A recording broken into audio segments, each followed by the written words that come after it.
خدایمنو د پاکستان ظلم په پښتنو باندې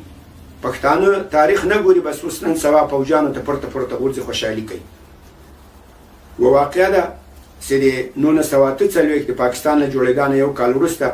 د اګست په 12 تاریخ باندې د پښتنو کربلا یا د بابړې قتل عام دلته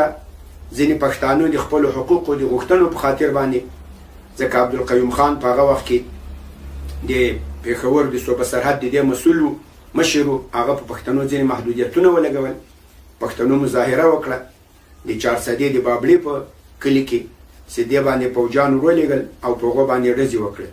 ویل کېږي چې 2000 کسان په دې کې مړه سو او 1400 دا پکې زخمیان سو خدا نن سبا پښتنو دا مسله هېره کړې ده هغوی هم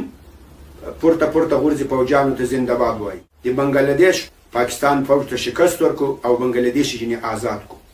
پاکستان هلته څه ظلمونه کړي پاکستان فوج او رضاکاران چې ورسره ملګري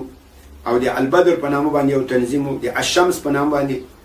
جمعیت اسلامي چې مودودیان ورته وایي دا هم ورسره ملګري ول په دې ظلمونو کې عجبه دا د نن سبا غوته خلک اسلامي تنظیم وایي او حال دا په بنګلادیش کې سخت ظلمونه کړي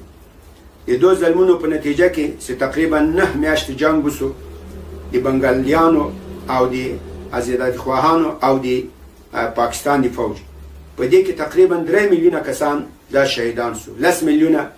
دا هجرت ته مجبور سو او وای 3 لکه ښځو په دې باندې به اصطلاح زناګانې وسوې په هغه باندې تجاوز وسو دا وسو چې په دې کې دغه تنظیمونه له دې سره ملګري ول چې په نتیجه کې پاکستان په شکست کو په رسوا او په بد حالت کې راوښړل شو